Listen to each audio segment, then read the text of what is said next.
When Washington takes on Rutgers, they're in line for a big boost on defense.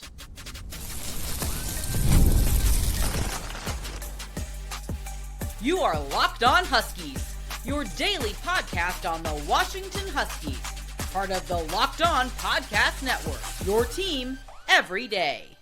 Welcome back into another edition of the Locked On Huskies podcast. I'm Roman Tomashoff. I'm the site editor with Huskies Wire. Thank you for making this your first watch or first listen of the day, as we are part of the Locked On Podcast Network, your team every day. And just a quick reminder to all you everydayers out there, wherever you get this podcast, YouTube, Spotify, Apple Music, Amazon Music, make sure to click that subscribe button, click that little bell as well, so you don't miss when we post a new show. Plus, if you're on the audio-only side of things, please make sure to leave us a 5-star review, as it does help the show out a lot. Now, I got a really fun show in store for all you everydayers out there today. I can't wait to talk a little bit of recruiting at the end, some 2027 updates, some guys who might be leaning towards Washington. We'll get there in a little while, because we need to spend some time talking about Washington's number 2 wide receiver, because I think they found one in Desmond Roebuck, but we'll talk about a couple other guys who might be in the mix as well. But we're going to get there in a little bit, because there are a whole bunch of defenders that seem to be on their way back to the field. We'll get to Tacario Davis here in a little bit. And Jayvon Parker as well, who it's really exciting to see him back on the field. But one guy who, speaking of exciting, is in line for his college debut, according to Jedd Fisch, is former 4-star recruit and the top recruit in Washington's 2025 class. That's 4-star linebacker Zaydrius Rainey-Sale, who's coming off an ACL tear. And this is a guy who, you ask any member of this coaching staff, they are so excited to have this guy back on the field. And I'm excited to watch him. I know I just said that word a whole bunch of times, but that is the best word to describe him, because if you ever watch this guy practice, from the second he runs out there is just so much energy. Just that this kid brings to the field. He's so exciting to watch, so much fun, and just a guy who is going to bring juice no matter where he lines up on the field, because he can play inside linebacker. He can play outside linebacker. And I think we need to start with what he's going to bring on the inside, because I think that's where we're going to see him to start, where all of a sudden, this linebacker room was looking a little thin after Buda Alukta goes down. You get Jacob Manu back. That's been a tremendous just boost to the room. He's been really impactful in the 2 games that he's played so far. And then adding a guy like Zaydrius really does round this room out, where you got some other promising young bodies. You've got Donovan Robinson in the mix, Jonathan Epperson in the mix, who look like they're going to be really good players down the line. You got Anthony Ward, who's a fun athlete in the middle of the field. But a guy like Zaydrius just really rounds out this group, because the length that he brings to the field as somebody who can just really get sideline to sideline as well. He's got great range. He's a really good tackler. And these are things that he's shown at the high school level. And he's somebody who's still on the younger side of things too. So you just consider everything with where he is right now in his development. You can go watch his senior film and you'll see somebody who's just got the burst to get anywhere on the field, from inside and outside linebacker. And specifically when you're talking about him in the middle of the field, this is a guy who I asked Ryan Walters about him on Tuesday. And the first thing he brought up was the mental side of things. And he said that this is a guy who, even though he wasn't able to fully practice in pads until this past week against Maryland, he's someone who has been taking mental reps the entire time. And you'll see him, I remember seeing it a little bit during fall camp as well, where he's lined up behind the play, like in the back of the end zone or something, and he is mirroring the linebackers on the field, taking mental reps, making sure he's getting himself into position. And it's great that he was able to get to Washington in January. So he's been able to learn the playbook. He's been able to get comfortable and still have some parts of a college weight program. While, it's obviously going to be a little bit different for guys who are coming back from injuries versus players who are truly preparing to play right away.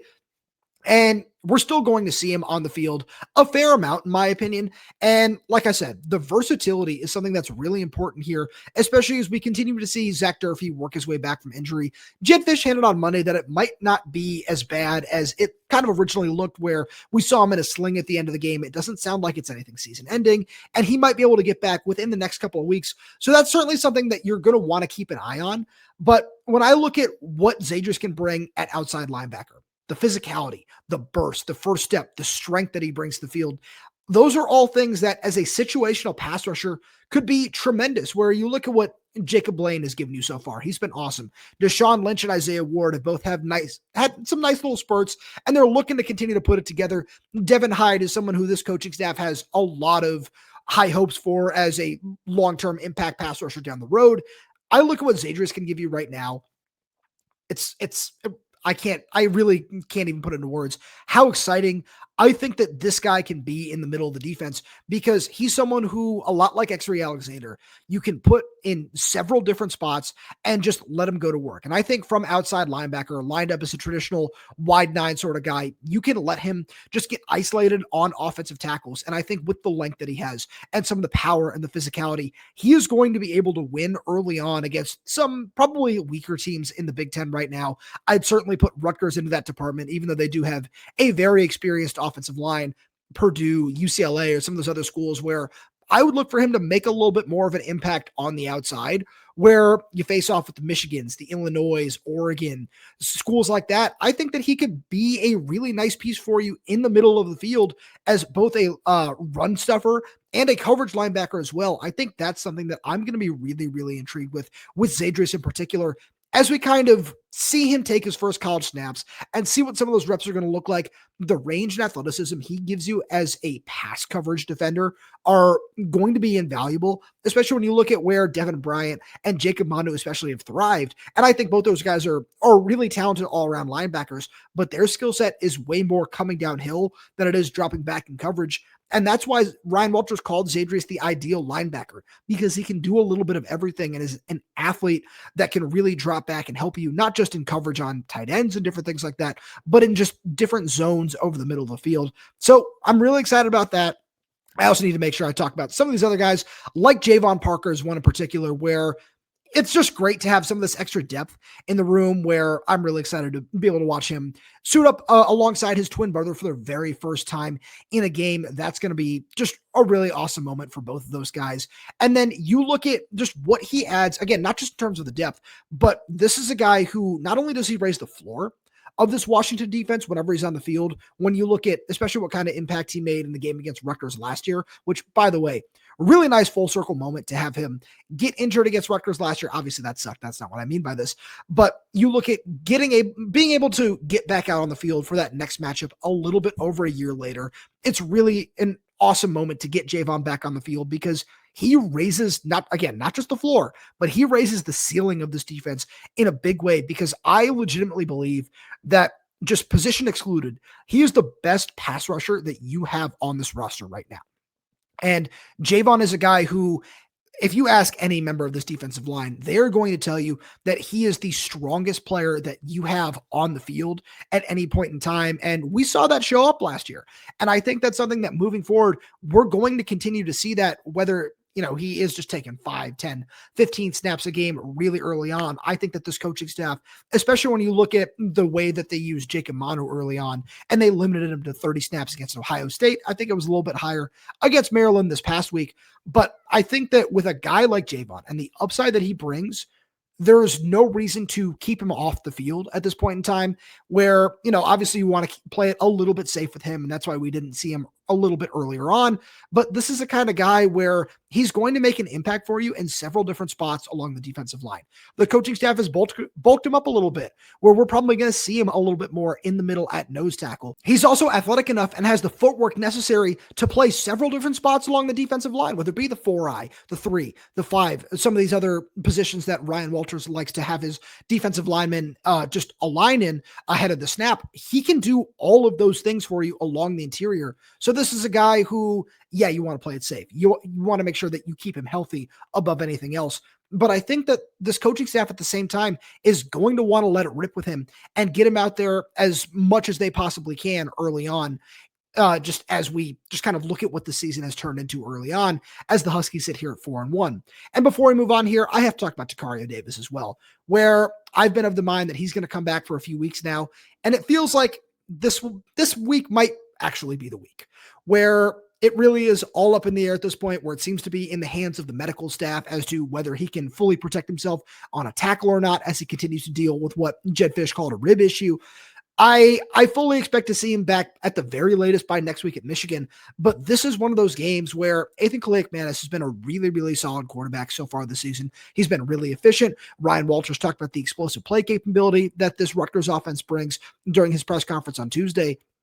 And having a guy like Tacario out there, even if it's in a limited capacity, even if you want to limit him to 30 snaps, having a guy like that truly changes like I said with Jayvon, the ceiling of this defense, because I think he's the best defender you have right now on the roster. So getting him back out there by any means necessary is certainly something that Jedd Fisch is going to want to do. But let's switch sides of the ball here, because I think that Washington has found their number 2 receiver in Desmond Roebuck. And we'll get there right after a message from our good friends over at Mazda. Mazda crafts cars for those who do more than simply move. Mazda delivers confidence with every ride, with more IIHS Top Safety Pick Plus awards than anyone else as of August 2025. From footwork to breathwork, athletes sweat all the details. Mazda brings the same attention to how we craft every model. You can feel Japanese craftsmanship in every detail, from the metallic accents to available Nappa leather upholstery. You can make everyday drives feel like anything but, from smooth handling to intuitive controls. And with all-wheel drive standard in every crossover SUV, you can drive with confidence through almost any season. Like our players, we sweat every detail, because when you make every move count, impossible becomes irrelevant. Mazda, move and be moved. We've also got a message from our good friends over at Monarch Money. Most people can't name all their financial accounts or even what they're worth, whether it's 401ks, properties, or investments. And when you don't have the full picture, you can end up leaving money on the table. That's why there's Monarch Money. It's an all-in-one personal finance tool that brings your entire financial life together in one clean, easy-to-use interface on your laptop or your phone. Monarch is built for people with busy lives. If you put off organizing your finances, Monarch is for you. Monarch does the heavy lifting for you. You can link all your accounts in minutes, see clear data visuals, get smart categorization of your spending, and finally feel in control of your money without ever touching a spreadsheet. One of the ways I love to use Monarch is by maximizing investments. You can also increase your savings rate, easily review finances with your partner or your financial advisor, keep a clear view of your financial health, whether that be week to week, long term. There's so many different ways to use Monarch, and they're all really going to help you out. Don't let financial opportunities slip through the cracks. Use code LOCKDOWNCollege at monarchmoney.com in your browser for half off your first year. That's 50% off your first year at monarchmoney.com with code LOCKEDONCollege. All season, one of the biggest questions with this Husky offense has been, who is this number 2 wide receiver going to be? Obviously, the far and away favorite choice coming into the year was Rashid Williams. Unfortunately, he suffers the collarbone injury. Looks like he's probably going to be out another at least 2 to 3 weeks as he continues to recover from that. Desmond Roebuck has just asserted himself in this, and I think there's no second guessing that anymore, where he's been so impressive over the last couple of weeks. You look at this last game against Maryland, obviously the 34-yard touchdown is just kind of the icing on the cake at this point, but you have to keep in mind that Dez also led the Huskies in receiving yards in the Ohio State game.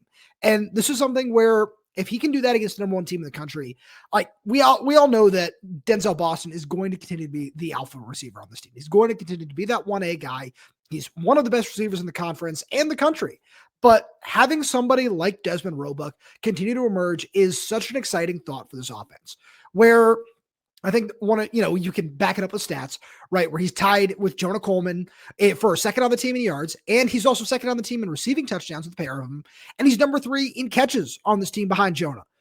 I love all these things, but it's not so much just what he's doing when the ball's in his hands. It's what he's doing to get the ball in his hands, where it's great that Damon Williams is looking for him early and often. It's very clear that they've developed chemistry, even though Desmond didn't enroll at Washington until June. All those things are awesome, but you look at how Jedd Fisch is using him. I talked with Jake Butt on yesterday's show, as the Everydayers know, about what that post route looked like and what he's supposed to be doing on that. He does his job. And then, of course, Damon Williams makes a tremendous throw at when the safety decides to come down and cover the over route. But the fact that he's able to get separation and make a tremendous play on that ball in the back of the end zone. You look at some of the other catches that he's made over the first couple of weeks. He's a guy with such reliable hands.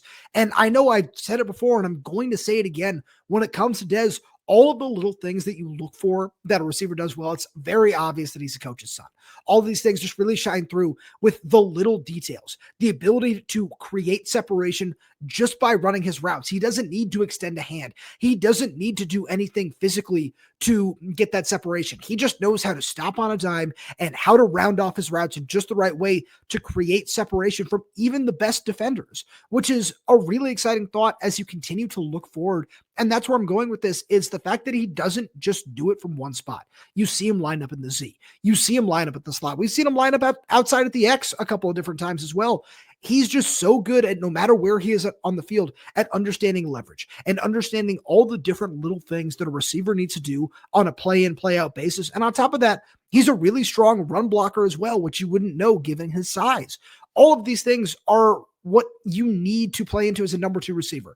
And I'm sure that there were people that when he was elevated to a starter that may not, follow the recruiting trail or things like that very closely, that say, wait, this isn't the guy they're going with outside of, X player or Y player. And after watching him for the last 3 games, yeah, he is certainly a guy who's going to be a very, very big part of this future, or the future of this team, which is an exciting thing to think about because with Denzel more than likely leaving for the NFL draft after this season, you're going to be looking for those guys to step up. And I'm still really excited about what Rashid Williams brings to the table. And I'm really excited about what several of these other receivers bring as well, because all of a sudden, I don't want to say you're in the same position where you're looking for another number 2 guy, but I just look around this room of wide receivers, and there are so many, and this is why I've said this for a while now. This is why I've been very big on this offense moving forward is going to be a switch up in several different ways from the way that Jedd Fisch usually likes to run his offense, which is you're going to funnel targets through 2 guys, and then everyone else is going to have a bit of a supporting cast role where it's, oh, this guy's talented, that guy's talented, but it's on 25, 30 catches, whatever it might be. I don't think we're going to see that, especially after this season. It's already starting to not look that way with Jonah Coleman and Desmond Roebuck being tied for catches behind Denzel Boston. But I think that as this team continues to grow, we're going to see so many more guys get involved, and it's going to do nothing but just continue to open up the offense and continue to challenge defenses in a whole lot of different ways. So I want to talk about some of these other receivers that are going to continue to grow and continue to just elevate what Jedd Fisch is doing. And there's no better place to start than with the other true freshman starter in Raiden Vines-Bright. And this is a guy who I'm really excited about what he brings to the field. I know, like I said, Jake also mentioned this on yesterday's show, as you ever dares know, that on that 3rd and 7 out route where Damon made a perfect throw to the far side of the field to just get it to Raiden in between a pair of defenders. Not only is that a tremendous throw and catch, but that's one of those plays that you look at what that can look like in the coming weeks, where all of a sudden, let's say it's a key 3rd down at Michigan and it's a 1 possession game and Damon needs to find an outlet. He checks his first read in Denzel, covered. Desmond Roebuck, not open either. And he knows that, okay, maybe Raiden's not open at this point in time, but I know on some of these throws that I can trust him to get open, and I know I can throw him open. The chemistry from a play like that can do wonders for a guy like that moving forward. And it's not just that. You look at what Raiden provides with just from his yak ability, his yards after the catch. You know that this is a guy that they've tried to get the ball to him in several different ways already this season. We've seen him get utilized on jet sweeps already. We've seen him on quick screens and just different ways to get the ball into the hands of a guy like this because he's got the speed to stretch the field. And I think as he continues to grow throughout his UW career, that's kind of the role we're going to see him in. And I'm really curious to see how that's going to work out, because another guy who I wanted to give a shout out to here before we moved on is Chris Lawson, where we saw Chris Lawson a little bit in this game against Maryland as well. And I know he didn't get any targets or anything like that. And I looked at how they used him, and it was really interesting because it was the exact same role that we saw him play when he came into the game late against UC Davis, where I know Kai Horton targeted him 3 or 4 times in that game, and it was all on field stretching, just deep shots down the field. And I know they connected on one for, I want to say it was 22 yards, but I look at Chris Lawson, and he's just another guy who can fill that role so well. And when he got hurt in fall camp, we were on the show. I know I was obviously wrong about that, but he was one of the guys who I said is going to burn his red shirt, and someone that this coaching staff is really, really excited about, with the way that he was able to just consistently make plays on a day in, day out basis during spring practice, which is really important to Jedd Fisch and this coaching staff, because that's what got Raiden Vines-Bright on the field, because he did that during fall camp. That's what got Dezmen Roebuck on the field. He did that every single day during fall camp. So if you can add another one of these young receivers to that mix, and someone who is an athlete like Chris Lawson is, that can give you something at all 3 levels of the field, but you also just always have to keep in the back of your head that he can just stretch the field for you and beat you over the top on a consistent basis, where we know Desmond Roebuck can do that, where we've already seen it, but it feels like this coaching staff wants to utilize him in a slightly different role moving forward. These are just things that defenses need to keep in mind on a play in, play out basis. And I think we're going to see some coverage, just some coverages change and the way that opponents attack this Jedd Fisch offense change in the coming weeks and coming months and coming years because of this influx of talent at the wide receiver position. And you need to give a shout out to Kevin Cummings for that. And one more guy who deserves a quick shout out here is Decker DeGraaf, because he had a career day against Maryland, 5 catches for 62 yards. He's someone who is going to continue to be a chain mover and someone that this coaching staff is really excited about. He brings so much to the field from an enthusiasm standpoint, which I always love to see because he loves to run block. I know he hasn't fully developed in that area yet, but as we talked to him on Tuesday, that's an area of his game that he takes a lot of pride in and he wants to continue to improve on, and you love to see that. And you look at how he's been able to just develop chemistry with Demond and be someone who Jedd Fisch in his Monday press conference referenced the seam ball against Ohio State that he took down inside the 10-yard line as a play that really clicked for him and is really going to get him going. We've seen Demond miss him on a couple of those throws or just not look for him. And after that one, we saw a couple of these ones against Maryland as well.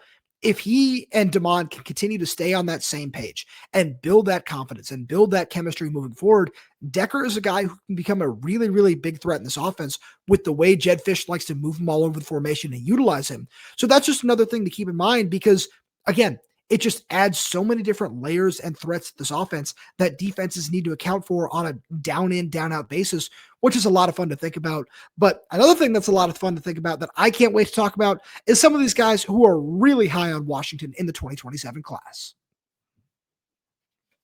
And we'll get to that right after a message from our good friends over at PrizePicks. This episode is brought to you by PrizePicks. Every day we make decisions, but on PrizePicks, being right can actually get you paid. Don't miss the excitement of this football season with PrizePicks, where it's good to be right. Playing PrizePicks is such a fun, simple way to add more excitement to football. You just pick more or less on player projections like Josh Allen's passing yards or Saquon Barkley rushing for a touchdown, and you're in the game.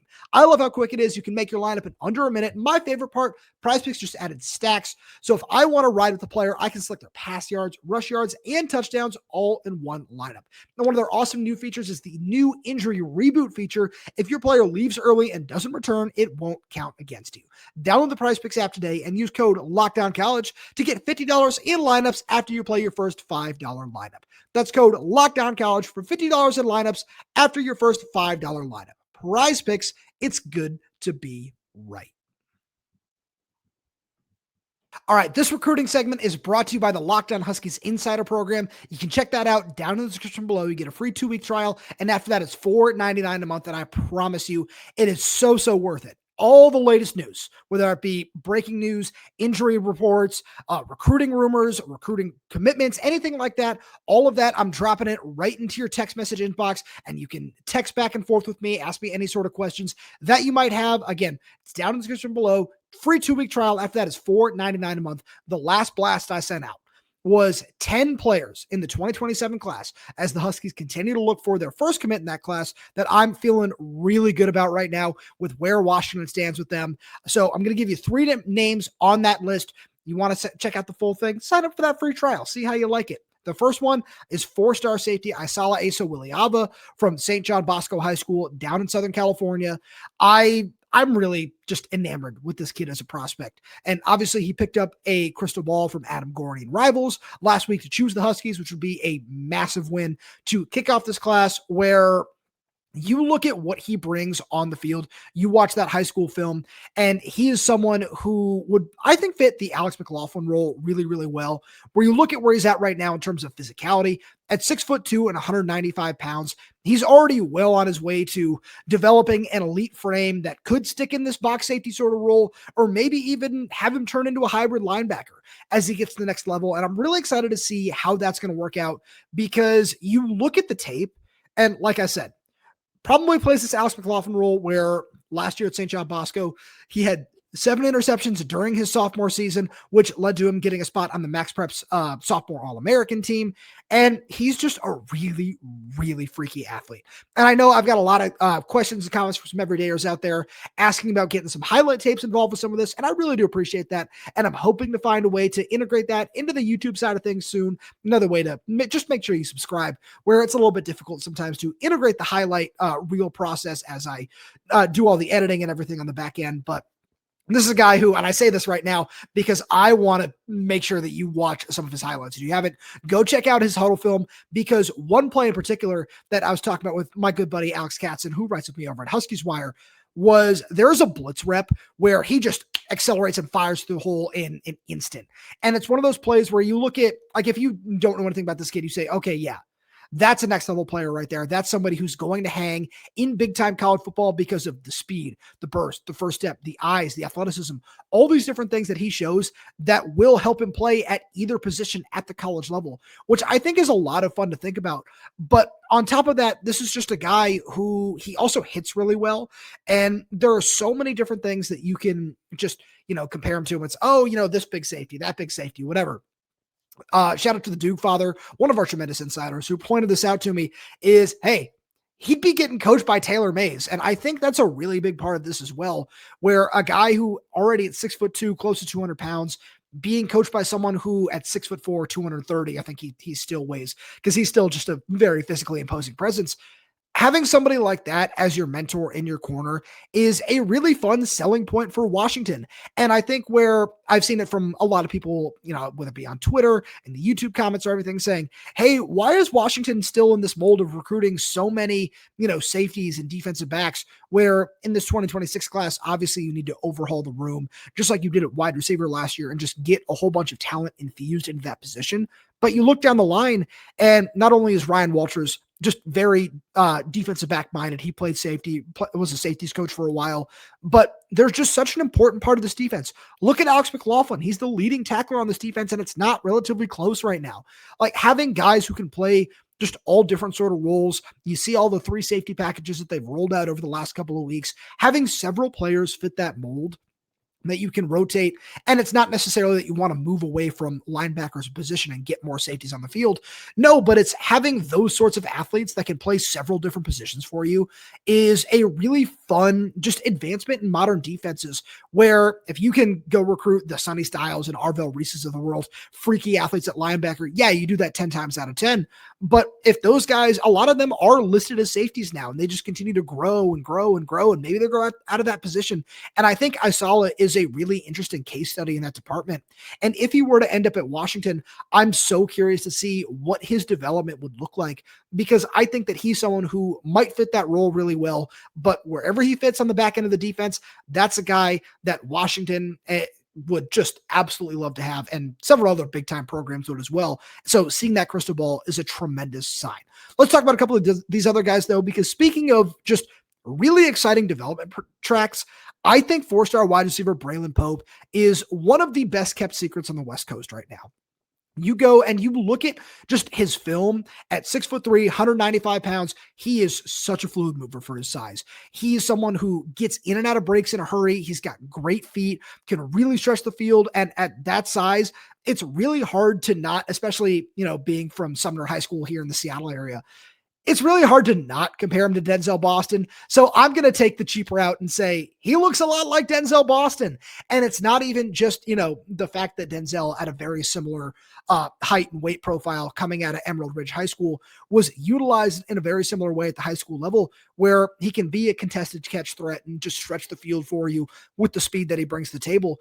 But Braylon is a guy who I think is a little bit further along in his development than Denzel was going into his senior year, where he was a little bit, obviously way more underrated as a recruit.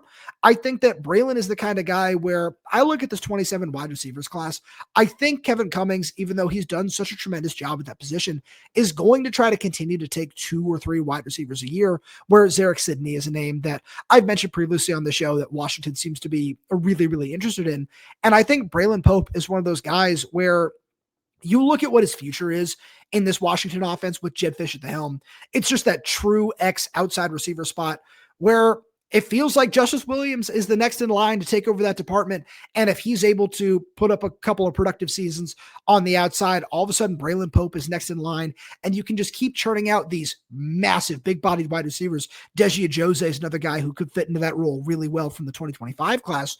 There's just so many talented wide receivers up and down the West Coast. And as Washington continues to try to break into the upper echelon of the Big Ten, having a just healthy stable of pass catchers like that is really, really important. And I think Braylon is someone who I'm going to be keeping a really close eye on as his junior season moves along, because as one of these in-state guys, I know I've talked about it before on the show, and the Everydayers know that there are so many talented bodies that Washington is really, really in on in the 2027 class. Now, I've seen a lot of questions about that where it's, oh, hey, does that mean you're not going to prioritize California, Arizona, Oregon, other states on the West Coast, or as you continue to move in further into Big Ten country, anything like that?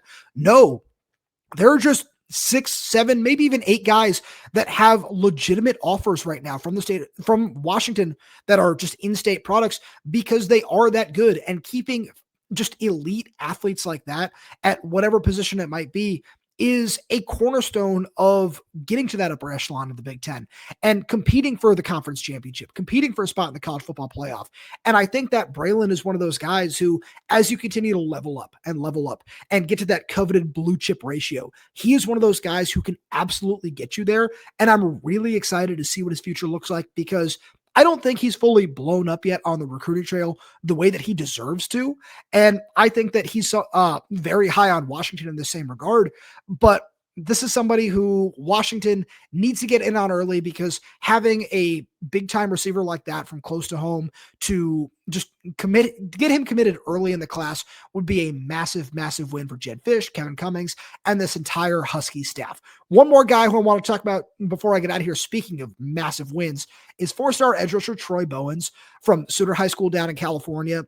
This kid, when I say I really do wish that I was able to just edit in some of this huddle film already, this is the number one reason why.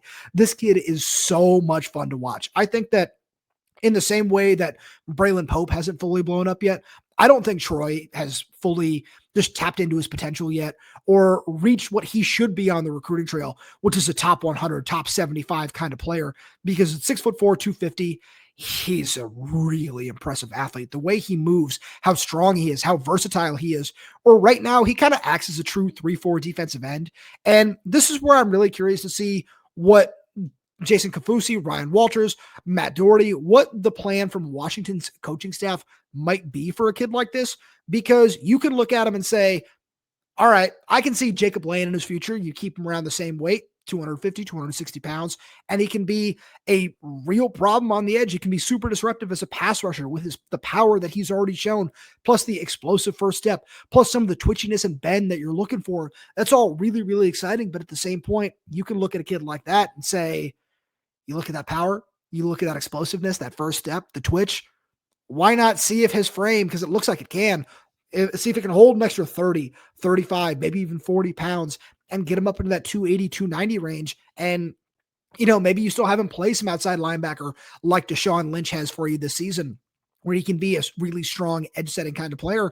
But look at how Taitayu Iungalole has developed as an interior pass rusher. Maybe that's the track you want to see for him. There are several different just ways that you can see a player like that fitting in. And after the Ohio State visit, he told, I know Adam Gorney over at Rivals, and I think Brandon Huffman with 247 Sports as well, that the Huskies are his number one school right now after getting a chance to take in the environment of that Ohio State game, even though it didn't go the way that, fans hoped it would. But that visit left him just completely sold on what Washington has to offer, and obviously need to hold on. Oregon's gotten in the mix for him. We're starting to see his stock rise on the recruiting trail, but the Huskies have put themselves into a really, really strong position for him. And that's one, if they can close him out at any point in time, obviously the sooner the better. It doesn't look like he's close to making a decision, but he is someone who would be a massive win for Washington 247. One more time before I get out of here, if you want to check out the full list of 10, check out the Insider program. The link is down in the description below. You get a free 2-week trial, and after that, it's $4.99 a month. But that's all I got for you today. Thank you so much for tuning in. I really do appreciate it. And if you want to just make sure you're up to date with everything in the world of Husky athletics, you got to make sure you subscribe wherever you get your podcast. So that's YouTube, Spotify, Apple Music, Amazon Music. We're there. We're everywhere. We're updating this channel through content every single day. So make sure you click that like button, click that little bell, so you never miss when we post a new show. Plus, if you have any questions, comments, concerns, drop right down below in the comment section. And if you're audio only, please leave us a 5-star review, as it does help us out a lot. Thank you so much for tuning in, and we'll talk to you on Thursday.